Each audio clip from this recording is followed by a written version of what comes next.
নমস্কার বন্ধুরা, আমি শান্তনু আর তোমরা দেখছো ইনভেস্টার শান্তনু। আমি একজন ডিফেন্স পার্সন, তোমরা সকলেই সেটা জানো আশা করি। আজকে আমি কোনো টিপস বা জ্ঞান দিতে আসিনি তোমাদেরকে। আজকে আমি আমার নিজের মিউচুয়াল ফান্ড পোর্টফোলিওটা খুলে তোমাদের সামনে রিভিউ করব। দেখব প্রফিট না লস হয়েছে। বিগত 1 বছর ধরে বিনিয়োগ করছি আমি। তো 1 বছরে কী কী চেঞ্জেস হলো সেগুলোই আমি তোমাদের সাথে বলবো। আর এখন কন্টিনিউ করব না এখান থেকে আমি এক্সিট করব, সেটাও আমি তোমাদের সাথে আলোচনা করব। তো ভিডিওটা পুরো দেখো, কারণ এটা রিয়েল ডাটা এবং আমার রিয়েল একটা এক্সপিরিয়েন্স বিগত 1 বছর ধরে। তো ফার্স্টেই দেখি আমার টোটাল ইনভেস্টমেন্ট। তো টোটাল ইনভেস্টমেন্ট অ্যামাউন্ট হলো 4,09,952 টাকা, যেটার এখন কারেন্ট ভ্যালু হয়ে গিয়েছে 4,09,468 টাকা। টোটাল প্রফিট হয়েছে 5,516 টাকা বিগত 1 বছরে। 1.37% আমি এর থেকে প্রফিট করতে পেরেছি। আর বিগত 1 বছর ধরে আমি মার্কেটে বিনিয়োগ করছি। আমি মান্থলি এসআইপি অ্যামাউন্ট দেখতে পাবে 20,000 টাকা করে বিনিয়োগ করি। Average 15,000 per month. আমি কোনো এজেন্টের কথা নিয়ে বিনিয়োগ করিনি বা কোনো ইনভেস্টরের কথা শুনে আমি বিনিয়োগ করিনি। সেলফ স্টাডি করেছি। লং টার্ম মাইন্ডসেট নিয়ে আমি মিউচুয়াল ফান্ডে বা শেয়ার মার্কেটে বিনিয়োগ করতে এসেছি। পরিষ্কার কথা। তো ফান্ড ওয়াইজ দেখতে পাবে প্রথমে একটি ফান্ড রয়েছে Motilal Oswal mid cap fund এবং এইচডিএফসি মিড ক্যাপ ফান্ড। দুটি মিড ক্যাপ সেক্টরে ফান্ড রয়েছে। এই ফান্ডটা আমি কেন ইনভেস্ট করেছি সেটাও তুমি বলবো। এটাতে লার্জ ক্যাপ, মিড ক্যাপ এবং স্মল ক্যাপ ফ্লেক্সিবিলিটি রয়েছে এই ফান্ড দুটির মধ্যে।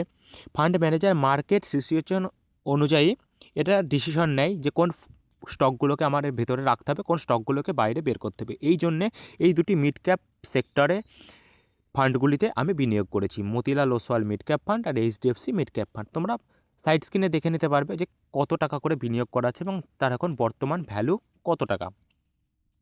তো 1 বছরে পারফরমেন্স একটু স্লো ছিল দুটো ফান্ডেই। মতিলাল ওসওয়াল মিড ক্যাপে একটু বেশি স্লো ছিল, কিন্তু লং টার্ম পেশেন্ট স্ট্রং আছে আমার। লং টার্মে আমি কন্টিনিউ এসআইপি চালু রাখবো। আমার এভারেজটা ঠিকঠাক হয়ে যাবে এবং আগামী দিনে আমি একটা ভালো রিটার্ন এর থেকে পাবো।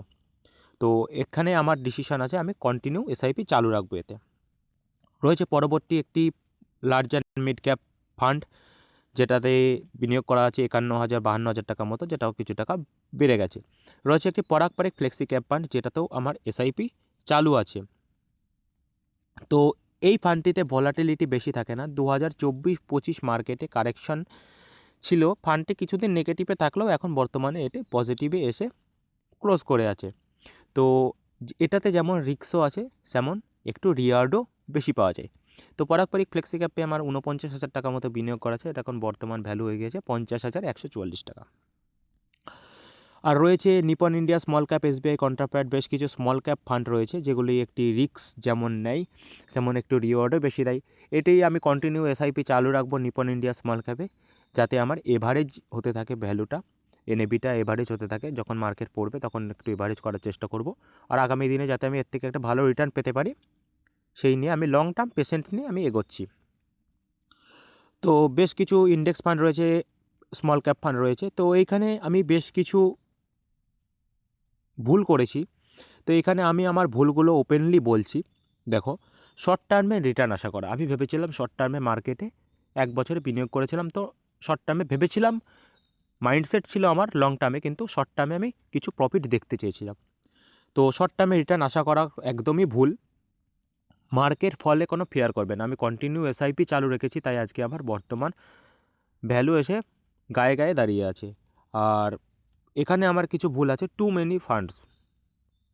আমি বেশ কিছু বেশি ফান্ড নিয়ে ফেলেছি, কিন্তু আমি এগুলো চেঞ্জ করতে পারছি না। অনেকেই বলেছে কমেন্ট করে যে দাদা আপনার কাছে ফান্ড বেশি আছে। হ্যাঁ ভাই, ফান্ড বেশি আছে আমার কাছে, এটা আমিও জানি। কিন্তু দেখো, যখন শুরু করেছিলাম তখন বেশি ফান্ড নিয়েছিলাম, ভেবেছিলাম হয়তো ডাইভার্সিফাইটা আমার একটু ভালো হবে।